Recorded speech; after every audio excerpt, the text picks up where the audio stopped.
মহাপুৰুষ মাধৱ গুৰুজনাৰ স্মৃতি বিজড়িত ঢেকীয়াখোৱা বৰনামঘৰ ভাদ মাহৰ নাম প্ৰসংগৰে মুখৰিত চৌদিশ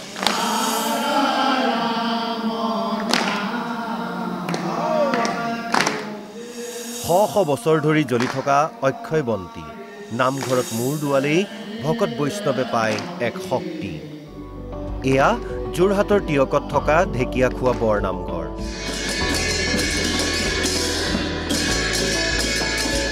প্ৰায় ৫০০ বছৰ পূৰ্বে মহাপুৰুষ মাধৱদেৱে স্থাপন কৰা এই বৰনামঘৰত তেতিয়াৰে পৰা নিৰন্তৰ জ্বলি আছে এই গছি অক্ষয় বন্তি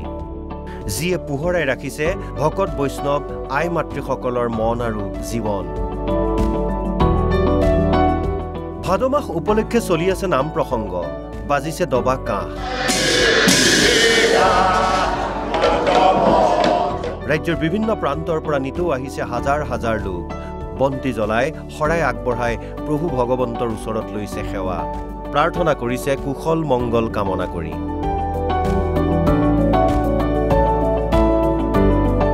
শনিবাৰে ঢেকীয়াখোৱা বৰনামঘৰত উপস্থিত হয় এনবি নিউজৰ মুখ্য পৰিচালন সঞ্চালক নৃপেন দাস আৰু তেখেতৰ সহধৰ্মিনী তথা এনবি নিউজৰ সঞ্চালক মন্তি দাস দুয়োগৰাকীয়ে ধূপ বন্তি জ্বলাই ভগৱন্তৰ ওচৰত সেৱা লৈ আশীৰ্বাদ বিচাৰে বিগত বহু বছৰ ধৰি বিশিষ্ট উদ্যোগপতি সমাজকৰ্মী তথা এনবি নিউজৰ চিএমডি নৃপেন দাসে এইদৰেই ঢেকীয়াখোৱা বৰনামঘৰলৈ গৈ সেৱা কৰাৰ লগতে নামঘৰ ভাগিলৈ আৰ্থিক সাহায্য আগবঢ়াই আহিছে ইয়াত ভাদ মাহৰ গোটেই কেইদিনে ইয়াত নাম প্ৰসংগ হয় চাৰিপহৰ নাম প্ৰসংগ হয় আৰু যোৱা বিগত ৫০০ বছৰ ধৰি এওঁলোকে কৰি আছে যথেষ্ট এটা জাগ্ৰত তীৰ্থস্থান মহাতীৰ্থ হৈছে এতিয়া আৰু ইতিমধ্যে ৰাইজে সুফল পাইছে আৰু চৰকাৰৰ যথেষ্টখিনি ইয়াত সহায় সহযোগিতা আগবঢ়ায় বহু বছৰ আহি আছোঁ যোৱা বছৰ আহিছোঁ তাৰ আগতো আহিছিলোঁ কমিটিয়ে কোৱা মতে ৰাতিলৈকে প্ৰায় ৫,০০০ মান মানুহ আহিব ইয়াত ইতিমধ্যে ৪০০-৫০০ মানুহে ভোগ গ্ৰহণ কৰিলে আৰু আশা কৰিছোঁ আমি অহাকালি আৰু বেছিকৈ যথেষ্ট ভক্তবান ৰাইজ আহিব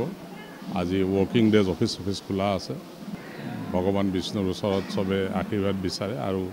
সকলোৱে নিজৰ নিজৰ মনৰ ভাৱ তেখেতক ব্যক্ত কৰে আৰু ভগৱানে চবৰে আশাবোৰ পূৰণ কৰি দিয়ে আৰু সেই এটা আধ্যাত্মিক ভাৱ জাগে আমি এনবি নিউজৰ ফালৰ পৰা গুৱাহাটীৰ পৰা প্ৰায় ৪-৫জন আহিছোঁ মোৰ সহধৰ্মিনীও আহিছে মোৰ লগত আৰু আহি আমি ৰাইজৰ কুশল মংগল বিচাৰিলোঁ ভগৱানৰ ওচৰত আৰু আটাইৰে বাবে যাতে ভাল হয় সেই ভগৱানক প্ৰাৰ্থনা জনালোঁ ভাল লাগিছে মোৰ ইয়াত আহি পেলাই আৰু আমি কেইবাবছৰ ধৰি আহি আছোঁ ইয়াতে ভাদ মাহত আৰু বহুত ভক্ত আহে ইয়াত নাম প্ৰসংগ কৰে চবে বহুত ভাল লাগে আৰু ব্যস্ততাৰ মাজতো ভাদমহীয়া নাম প্ৰসংগত চিএমডি নৃপেন দাসে সপৰিয়ালে উপস্থিত হোৱাত ধন্যবাদ আৰু কৃতজ্ঞতা জনালে নামঘৰ পৰিচালনা সমিতিয়ে প্ৰয়াত মুক্তিযুঁজ আৰু সন্তান নৃপেন দাস ডাঙৰীয়াক আমি শ্ৰদ্ধা ভক্তি আৰু মহাপুৰুষজনাৰ অক্ষয় বন্দিতৰ ভাৱে আমি আশীৰ্বাদ প্ৰদান কৰিলোঁ তেখেতে দুটাকৈ চেনেল চলাই আছে এনবি নিউজ আৰু অসম লাইভ জনসাধাৰণৰ ৰাইজৰ কাম কৰি আছে বিশেষকৈ এই মহাপুৰুষৰ তীৰ্থক্ষেত্ৰত আমাৰ যি আমি সিংহদুৱাৰ বুলি কওঁ তাৰ মুখতে তেখেতে এটি তেখেতৰ প্ৰয়াতৰ পিতৃৰ নামত এই বাৎসৰা ভাগ উপেন্দ্ৰ নাথ দাস ডাঙৰীয়াৰ নামত উৎসৰ্গা কৰিলে আমি ৰাইজেও খুব সাদৰে গ্ৰহণ কৰিলোঁ অনাগত দিনত বাৎসৰা ভাগৰ আমাৰ কিছু কাম কৰিবলগীয়া আছে আমাৰ এনবি নিউজৰ স্বত্বাধিকাৰী নৃপেন দাস ডাঙৰীয়া আমাৰ মাজত আহি উপস্থিত হৈছেহি তেখেতে আমাৰ আজি প্ৰায় ৬ বছৰ ৭ বছৰ বছৰেকত দুবাৰ তিনিবাৰ আহি আছে তেখেতে ভাওনাও ২-৩খন আগবঢ়াইছে এয়া ঢেকীয়াখোৱা বৰনামঘৰৰ মূল তোৰণ দুবছৰমান পূৰ্বে ৰাজ্যৰ বিশিষ্ট উদ্যোগপতি সমাজকৰ্মী তথা এনবি নিউজৰ চিএমডি নৃপেন দাসে বহু লাখ টকা খৰচ কৰি এই তোৰণখন নিৰ্মাণ কৰি দিছিল কিন্তু এতিয়া একাংশই অটো ষ্টেণ্ডৰ দৰে ব্যৱহাৰ কৰিছে তোৰণখন ভালকৈ ৰাখিবলৈ আহ্বান জনাই নৃপেন দাসে কমিটিক জনালে প্ৰয়োজন সাপেক্ষে এজন নিৰাপত্তাৰক্ষীৰ ব্যয় বহন কৰিব তেওঁ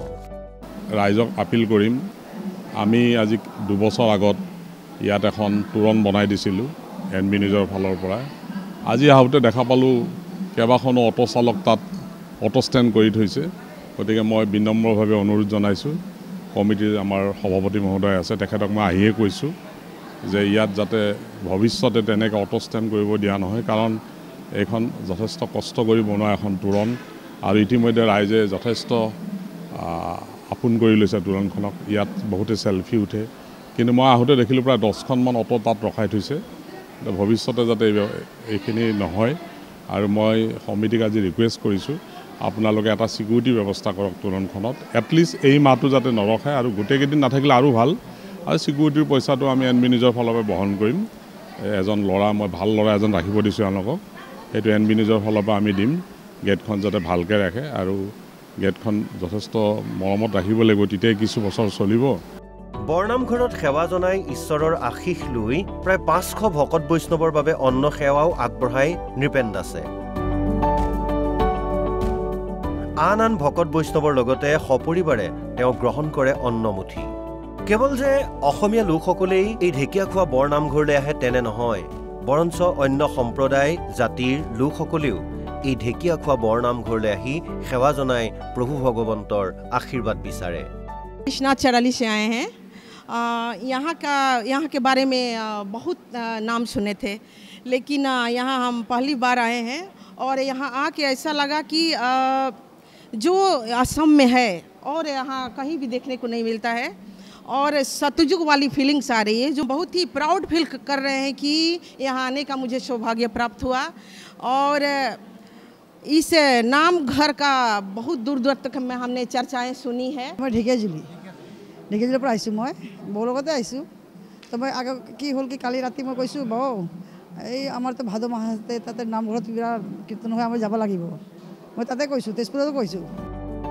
যোৰহাটৰ পৰা ব্যুৰো ইনপুটৰ সহযোগত news desk report NB news.